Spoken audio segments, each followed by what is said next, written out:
When I opened the drawer and saw the empty bottom where my envelopes should have been, a chill ran up my spine. 53 years of saving, tucking away every penny that remained from my teacher's salary, to end like this, with a hole in the furniture and another in my chest. The $100 bills I had counted the night before were gone. $17,000. My supplementary retirement, my last resource against total dependence on my children. I sat on the edge of the bed, my legs weak, my breathing difficult. The silence of the empty house seemed to mock me. "You foolish old man," it said. "Who keeps money at home these days?" My fingers traced the worn velvet lining of the drawer, a secret compartment my father had built into this dresser decades ago. He'd shown it to me the day before he died, his calloused carpenter's hands sliding the false bottom open with practiced ease. "For emergencies only, Antonio," he'd said, his voice already weakened by the cancer that would take him 3 weeks later. The world isn't always kind to honest men. Those words had stayed with me through marriage, fatherhood, and eventually the solitude of widowhood. The dresser had been my one request from his meager possessions, not for its modest value, but for the security it represented. And now, that security was gone, vanished, stolen. At that moment, I knew who it had been. My grandson, Miguel, had spent the afternoon with me, 17 years old, eyes always downcast when speaking to me, restless fingers on a cell phone too expensive for someone without a job. When I asked where that new device came from, he muttered something about a friend who sold it at a discount. Now it all made sense. The way he lingered in the bathroom, the strange noise I heard and ignored while dozing in the armchair, my bedroom door ajar when I woke up. "Grandpa, I'm going. My mom's waiting for me," was the last thing he said before leaving in a hurry, without giving me the usual hug. I remembered how he'd glanced at my bedroom door several times during his visit, how he'd asked unusually specific questions about my routine. "Do you still nap every day at 4, Grandpa? That dresser looks really old. Is it an antique?" Questions I had answered without suspicion, pleased that he seemed interested in my life for once. Now those innocent-sounding queries revealed themselves as the calculated inquiries of a thief casing his target, my own grandson. The smell of coffee I had prepared for us still hung in the air, mixing with the bitter taste of betrayal in my mouth. I thought about calling my daughter Luisa, Miguel's mother. But what would I say? That her son was a thief? That the boy who she raised alone after her husband abandoned them had stolen from his own grandfather? The words formed in my throat, but dissolved before reaching my lips. The shame wasn't just his. It was mine too. I had failed somehow, perhaps by being too distant, too formal, by being the strict teacher even at home, measuring words and affection like they were rare commodities. I looked at the framed photograph on my bedside table. Luisa's graduation from nursing school, Miguel just a small boy of 7 standing between us, his father conspicuously absent even then. Luisa's smile was strained, the circles under her eyes testament to the exhaustion of single motherhood combined with full-time study. I had helped with childcare and money when I could, but always maintained a certain reserve. My wife had been the warm one, the emotional center of our family. After her death, it was as if the temperature in all our relationships had dropped several degrees. Had that coldness driven Miguel to this? Was this theft really about money, or was it a desperate attempt to get my attention? My hands trembled as I reached for the phone, but instead of dialing Luisa's number, I called Paulo, my oldest friend and the only police officer I still trusted in this city, where I had taught for over 4 decades. "I need to report a theft," I said, my voice barely a whisper. It's my grandson, Paulo." The silence on the other end lasted so long, I thought the call had dropped. Then Paulo's deep voice filled my ear. "Are you sure, Antonio? Once you start this, there's no turning back. Family is never the same after police get involved." Paulo and I had grown up together in the eastern district of the city, an area known more for its crime statistics than its community spirit. We had been unlikely friends, him the son of a respected beat cop, me the quiet boy who found refuge in books. Over the years, our paths had diverged but never truly separated. He had followed in his father's footsteps, rising to detective before settling into a comfortable pre-retirement position. I had escaped the neighborhood through education, returning only as a teacher in the local high school, determined to offer others the same path out. "I'm not sure of anything anymore," I admitted, sinking into my armchair, the worn leather conforming to my body like a familiar embrace. Through the window I could see the jacaranda tree in my small garden, its purple flowers drifting onto the patio where Miguel had played as a child. I remembered pushing him on the tire swing that once hung from its strongest branch, his laughter carrying on the summer breeze. When had that joyful child become a stranger who would steal from me? "Listen," Paulo said, his voice lowering as if someone might overhear. "Don't do anything rash. Give it 24 hours. Sometimes situations like this, they have explanations we don't expect. Come see me tomorrow at the station if you still want to file a report." Was I sure? The question echoed in my mind as I hung up without answering. That night was the longest of my life. I sat in my armchair facing the window, watching the moon track across the sky, casting shadows that seemed to move like thieves through my home. Every creak of the old wooden floors reminded me of Miguel's footsteps. Every gust of wind against the window panes sounded like his whispered excuses. I thought about the boy's mother, struggling to make ends meet as a nurse, working double shifts. I thought about his father, who had vanished when Miguel was just 7, leaving nothing but debts and broken promises. And I thought about the money, my security, my independence, my dignity, now gone, probably already spent on whatever teenagers waste money on these days. The memory of Miguel's 10th birthday party surfaced unexpectedly, the last celebration before my wife's diagnosis. She had insisted on a proper party, with decorations and a cake she'd spent hours perfecting. "He needs normal memories, Antonio," she'd said, frosting the cake with careful precision. Something to hold on to when things get hard. Had she somehow known what was coming? The cancer that would claim her within a year? The gradual dissolution of our family's warmth? Miguel had blown out the candles with such determination, his young face serious as he made his wish. Later, he'd confided in me. I wished for Grandma to never get sick again. The memory twisted in my chest like a knife. By dawn, my anger had crystallized into something harder, sharper. I would not let this pass. I would not protect him out of some misguided sense of family loyalty. At 78, I had seen too many young lives ruined by unchallenged bad decisions. I would not add my grandson to that list by staying silent. As the first light broke through my window, I made up my mind. I would confront him directly, look him in the eyes as he lied to me, and then I would tell him I knew. I would watch his face as the realization dawned that his grandfather, the quiet, predictable old man he thought he knew, was not as easily fooled as he had assumed. I dressed with unusual care that morning, choosing the crisp white shirt and navy tie I reserved for parent-teacher conferences and funerals. The ritual of dressing formally had always centered me, a remnant from my teaching days when I believed that showing respect through appearance was the first lesson any educator should impart. My hands, spotted with age but still steady, fastened my father's pocket watch to my vest. The watch had stopped working years ago, but I carried it as a talisman, a reminder of the man who had taught me that integrity, once compromised, was nearly impossible to restore.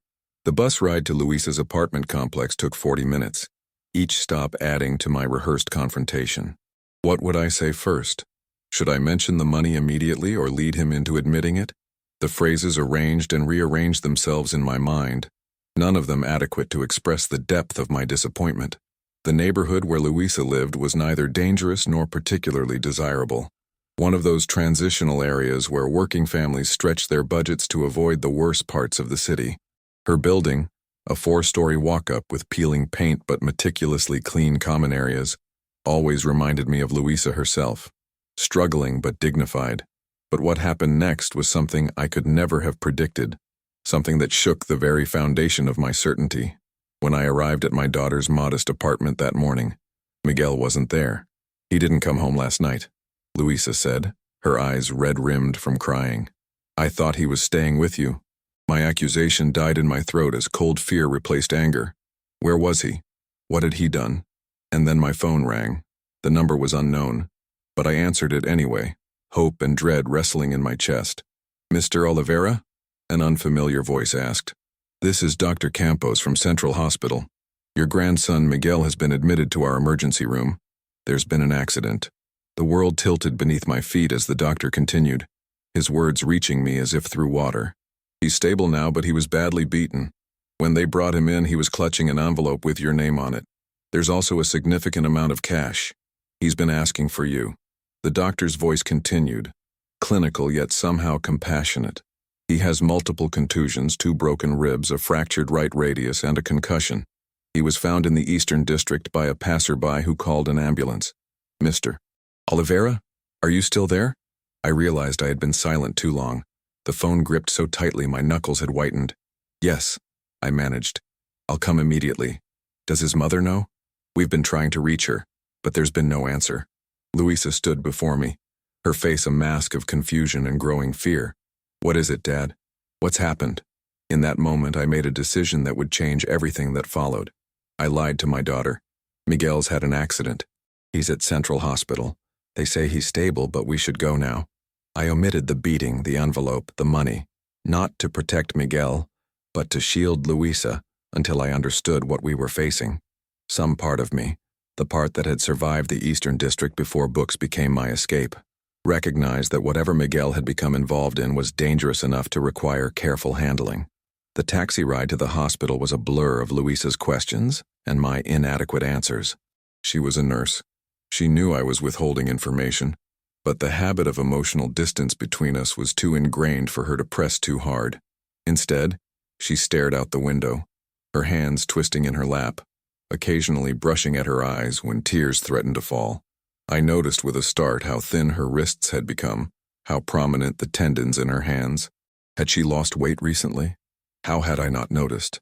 The hospital corridor stretched before me like a tunnel to another world. The antiseptic smell brought back memories of my wife's final days, that same sterile hopelessness. When I finally reached Miguel's room, what I saw stopped me cold. His face was nearly unrecognizable, swollen, bruised, one eye completely shut. His right arm was in a cast, and bandages wrapped his ribs. But it was his expression when he saw me that cut deepest. Pure shame mixed with relief, fear mingled with desperate hope. "Grandpa," he croaked, his split lip making speech difficult. "I'm sorry. I tried to fix it." On the small table beside his bed sat an envelope stained with what I realized with horror was his blood. Inside was most of my money, about $15,000. "I needed $2,000 for Mom's surgery," he whispered. "They said they'd triple it by tonight. Easy money, they promised. Just carry a package from one place to another." Luisa gasped behind me, her hand flying to her mouth. "Surgery? What surgery?" The pain in her voice was unmistakable.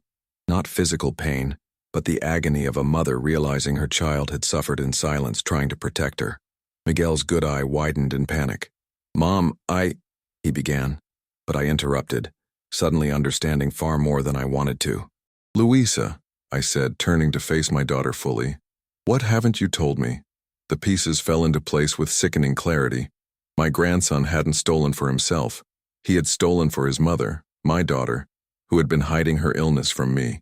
And in his desperation to replace what he'd taken, he had walked into something far more dangerous than he could handle. "They jumped me when I asked questions about what was in the package," he continued, tears now streaming down his bruised face. "Said it was a warning, that next time they'd visit Mom too." Luisa sank into the chair beside Miguel's bed, her professional composure, the nurse's calm she had perfected over years of crisis management, crumbling before my eyes. "It's just a fibroid," she said softly. "Benign, but large and growing. The pain has been difficult. My insurance would cover it eventually, but the waiting list..." She trailed off, unable to meet my eyes. "I didn't want to worry you. You've done so much already." The weight of their shared secret pressed against my chest. How had we come to this? A family so fractured by pride and independence that theft seemed preferable to asking for help? I thought of all the times I had offered financial assistance only to be politely rebuffed. "We're managing," Luisa would say. "You keep your savings for your retirement." Had my offers been too formal, too conditional? Had my daughter sensed that each dollar would come with an implicit expectation of gratitude, of acknowledgement that I was still the provider, still in control? A rage unlike anything I'd felt before rose within me, not at Miguel, but at a world that would push a boy to such desperate measures, at myself, for being so absorbed in my own security that I hadn't noticed my daughter's suffering, and at the men who had done this, who had beaten a 17-year-old boy and threatened a single mother. Something shifted inside me at that moment, something fundamental. The cautious, rule-following teacher gave way to something older, more primal, the protective instinct of a grandfather who suddenly realized that playing by the rules had protected no one. I looked at my grandson's battered face, at my daughter's silent tears, and felt a coldness settle in my stomach. Not the ice of fear, but the steel of resolution. This was not a situation that could be resolved through proper channels, through forms filed in triplicate or stern talks about better choices. This required a different approach, one I had left behind decades ago when I traded the survival skills of the Eastern District for the ordered world of academia. "Who are they, Miguel?" I asked, my voice steady despite the storm inside. "I need names, addresses, everything you know." His good eye widened in surprise at my tone. This wasn't the reaction he had expected from his bookish grandfather who quoted philosophy and avoided confrontation. For the first time, perhaps, he was seeing the man beneath the aging exterior, the boy who had grown up in the toughest neighborhood of the city, who had fought his way out through education rather than surrender to the cycle of violence. "Grandpa, no," he said, alarm replacing shame in his eyes. "These guys are dangerous, real dangerous. That's why I didn't tell Mom where the money came from. That's why I came to you instead of the hospital near home. They have people everywhere." But I was already pulling up a chair, sitting close, my determined gaze leaving no room for argument. "Tell me everything," I repeated. "Now." And slowly, reluctantly, he did. The story emerged in fragments, interrupted by Miguel's winces of pain and Luisa's soft exclamations of dismay. A classmate had approached him after learning about Luisa's condition through his own mother, who worked at the same hospital. "My cousin knows people," the boy had said. "People who can turn money into more money, fast." The initial meeting had seemed legitimate enough. A small office above a convenience store, a man in a button-down shirt with a calculator, talking about high-yield investments and market inefficiencies. Only when Miguel handed over the money did the mask slip, the business terminology replaced by explicit instructions about a package delivery. "I knew it was wrong," Miguel said, his voice small. "But I'd already given them the money. Your money, Grandpa. And they said if I completed this one job I'd get 3 times that amount back. Enough for Mom's surgery and to replace what I took from you with extra." He swallowed hard, the motion clearly painful. "When I got to the drop point, I asked what was in the package. I just wanted to know how much trouble I could be in if I got caught. That's when they—" His hand gestured weakly at his battered face. Luisa moved to the edge of the bed, carefully taking her son's uninjured hand. "Oh, Miguel," she whispered. "Why didn't you tell me? We could have figured something out." "You were in so much pain," he replied, tears welling again. "And always so tired after your shifts. I just wanted to fix it." He turned to me, his good eye pleading. "I was going to put the money back before you noticed, Grandpa. I swear, I never meant—" "I know," I interrupted, because in that moment, I did know. The theft wasn't about disrespect or taking advantage of an old man's trust. It was a desperate, misguided attempt to protect someone he loved. Wasn't that something I understood all too well? Hadn't I spent my life believing that security, financial, emotional, physical, was the greatest gift one could provide? That showing love meant ensuring safety, even at the cost of closeness? I reached for the blood-stained envelope on the table. "You kept this," I said. Not quite a question. "Even when they were beating you?" Miguel nodded weakly. "I couldn't let them have it. Not after what I did to get it." In that gesture, holding on to the evidence of his crime even as blows rained down on him, I saw something of myself, something of my own stubborn, sometimes misplaced sense of principle. And I felt something I hadn't expected. Pride. Not in the theft, certainly, but in the courage it took to try to make things right, however foolishly. The next 48 hours passed in a blur of activity that would have exhausted me even in my younger days.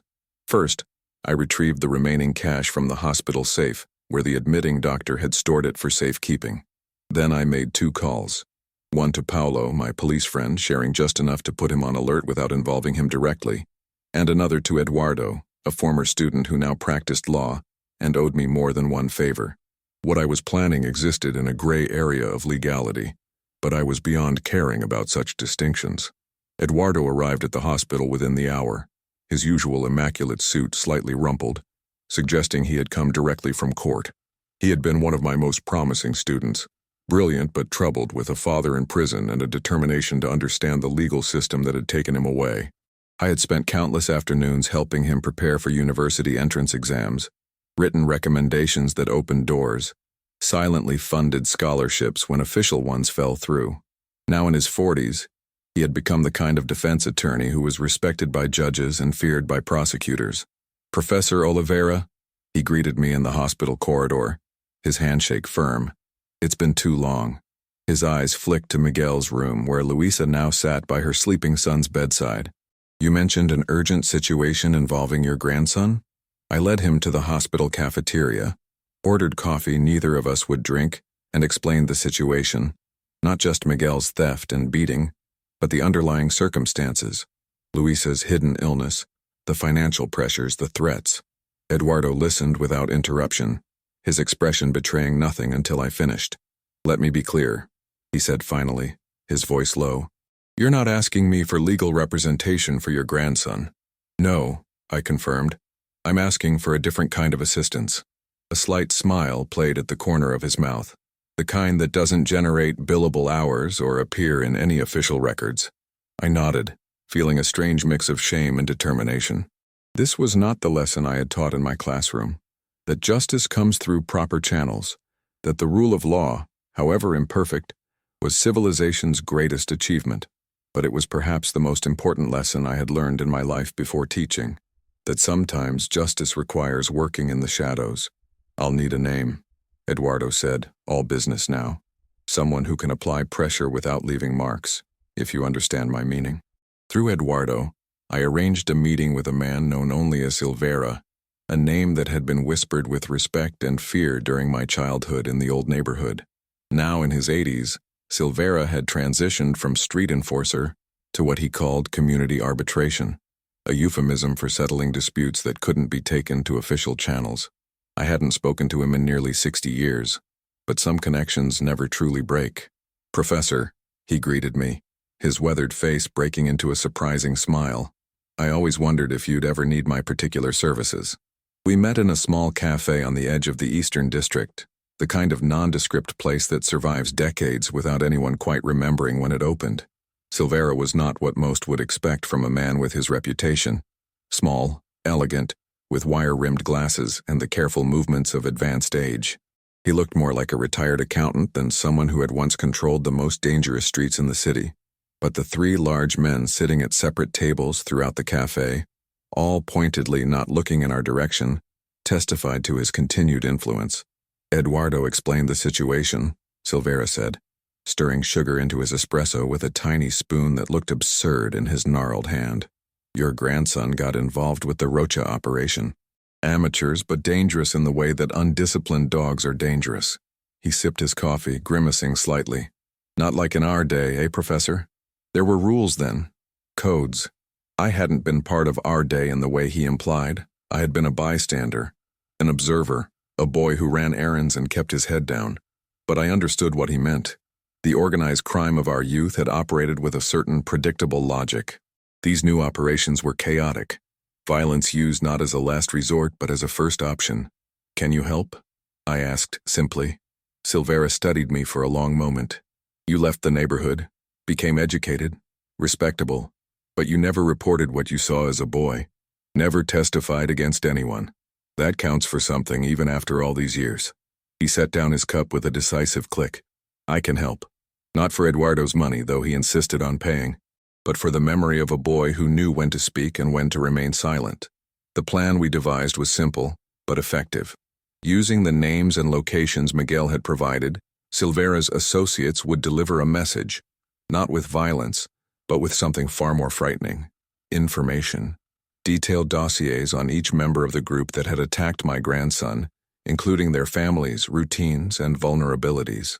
Along with this would be evidence of their operations, anonymously provided to both rival organizations and select law enforcement officials, held back only by a fragile promise. "Leave my family alone, and this information stays contained." "They're amateurs," Silveira scoffed after hearing the full story. "Dangerous, yes, but undisciplined. Using teenagers as mules shows poor judgment. They won't risk exposure for the sake of revenge against a boy and his mother." His confidence reassured me, but I added one more element to our plan: a security system for Luisa's apartment, ostensibly a gift from a concerned father, but in reality, a clear message. This family is now protected. I left the cafe feeling strangely lighter, as if I had set down a burden I hadn't realized I was carrying. The weight of propriety, perhaps. The careful facade of the respectable teacher that had become not just my profession, but my identity. There was something almost liberating in acknowledging that other self, the one who understood the unwritten rules of the streets, who knew when conventional justice fell short. While this was unfolding, I faced another challenge, telling Louisa the truth. In her hospital room, she had indeed been scheduled for surgery, though she had planned to tell me only afterward. I confessed what Miguel had done and what I was doing in response. I expected anger, perhaps disappointment. What I didn't expect was her laughter, tired, pained, but genuine. "Dad," she said, taking my hand in hers, "all these years I thought you were just a gentle scholar. Mom always hinted there was more to your past, but I never believed her. Your mother," I said softly, "was the only person who ever truly knew me." And in that moment of vulnerability, the walls between us, built over decades of respectful distance, began to crumble. We talked for hours, really talked about her illness, treatable but expensive, about Miguel's father, gone but not forgotten, about my wife, her mother, missed every day, and about our family's future. When Miguel joined us later, his face still bruised but healing, something had changed in our dynamic. The theft, paradoxically, had created an opening for honesty that had been missing for too long. "I should have told you about the surgery," Louisa admitted, her eyes downcast in a way that reminded me painfully of Miguel's habitual posture. "But you've done so much already, and I didn't want to be a burden." "A burden?" I repeated, genuinely surprised. "Louisa, you're my daughter. Helping you could never be a burden."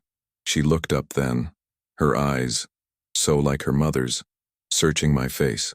"But there's always been this distance, like you measure out your help, your involvement."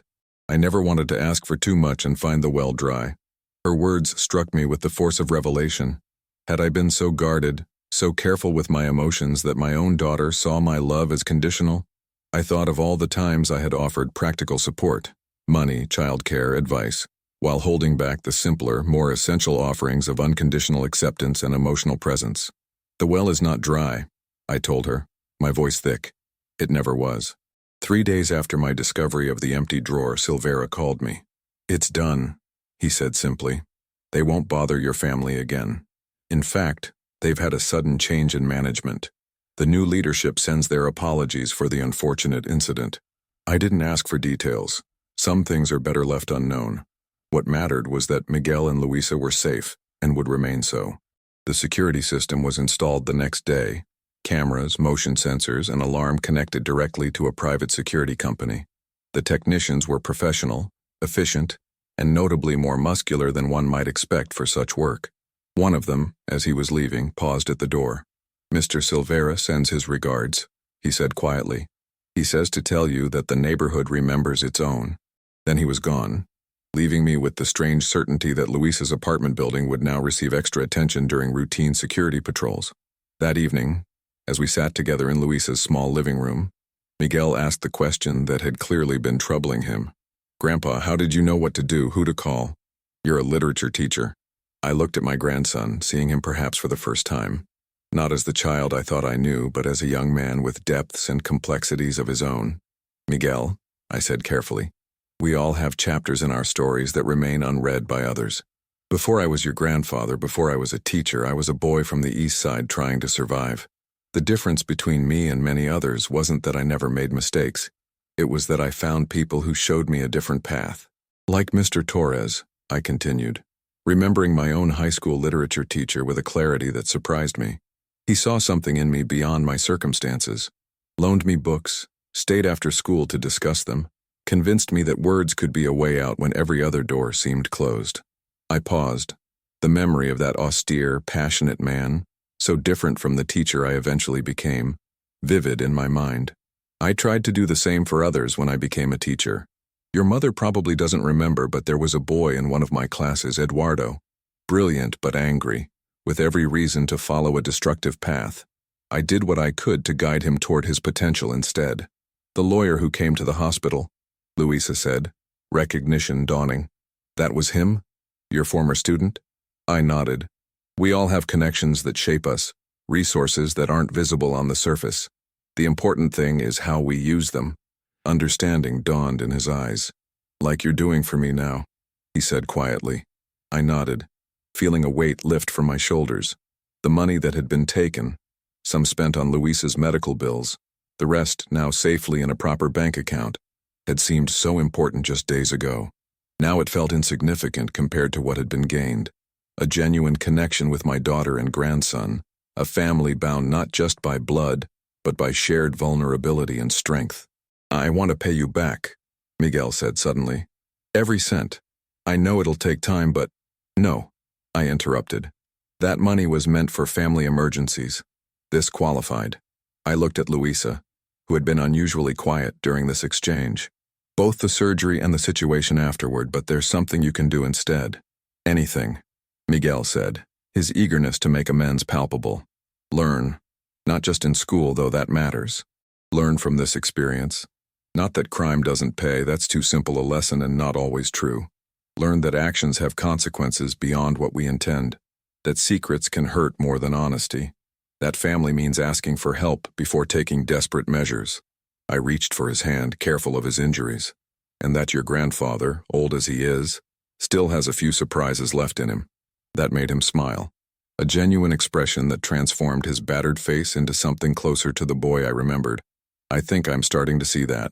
1 month later, Miguel started working after school, legitimately at Eduardo's law office, filing papers and learning the fundamentals of a system I had once taught him to respect, but now had taught him to navigate. Luisa's surgery was successful, her recovery steady. And me? I found myself teaching again, though not literature this time. At 78, I was teaching my grandson about resilience, about the complex moral landscape that exists beyond simplistic notions of right and wrong, and about the fierce, uncompromising love that is a grandfather's greatest power. The changes were subtle at first. Miguel stopping by my house more often, not just for obligatory visits, but to talk, really talk. Louisa calling just to check in, sharing small details of her day rather than only practical matters. Family dinners that stretched late into the evening, filled with stories and laughter instead of polite conversation and early departures. It was as if we had all been speaking different languages for years and suddenly found a common tongue. One evening, as Miguel helped me clean up after dinner, another new development, he paused, a dish towel in his hands. "Grandpa," he said hesitantly, "there's something I've been wanting to ask." I waited, giving him space to find the words. "That first day in the hospital, when you asked for names and addresses, would you really have done something? If Mr. Silvera couldn't help, I mean." I considered the question carefully, wanting to give him the honesty he deserved. "Yes," I said finally. "Not violence. I've never been that man. But I would have found a way to protect you and your mother, whatever it took." He nodded, seemingly satisfied. "That's what I thought." He resumed drying the plate in his hands. "It's weird, but knowing that, it makes me feel safer than any security system." I understood what he meant. There is a particular comfort in knowing that someone would cross lines for you, would risk their own principles to ensure your safety. It's not a lesson I would have chosen to teach, but perhaps it was one he needed to learn. The money that was taken opened a door I had never thought to look for, a door to a relationship with my family that transcended the careful, distant respect we had maintained for years. As Miguel said to me recently, "You know, Grandpa, that was the most expensive lesson I've ever learned." I smiled at him, this boy on the cusp of manhood, and replied with the truth that had taken me 7 decades to fully understand. The most valuable lessons always are. That day in my bedroom, staring at the empty drawer, I thought I knew exactly who my grandson was and what he had done. I was certain of my pain and his betrayal, but what I discovered afterward changed everything. Not just my understanding of Miguel, but my understanding of myself. Sometimes it takes losing what we think matters to find what truly does. Sometimes an empty drawer is just the beginning of a much fuller life. The dresser still stands in my bedroom, the secret compartment now empty. I have no need to hide cash there anymore. Instead, I've filled it with something far more valuable. A photograph of Luisa, Miguel, and me, taken at the hospital after her surgery. We're all smiling, genuine smiles that reach our eyes. It's not a perfect portrait, Miguel's face still shows fading bruises. Luisa looks tired, and I appear every one of my 78 years. But there's a connection visible between us that no camera could fully capture. A bond forged through crisis and honesty and the unexpected discovery that we were all stronger, more complex and more capable of change than we had ever believed. Each night before bed I slide open that hidden drawer and look at our photograph, not to remember the theft or the fear or even the resolution of our crisis, but to remind myself that sometimes what we lose shows us what we've had all along. And sometimes an empty space is just waiting to be filled with something of true value.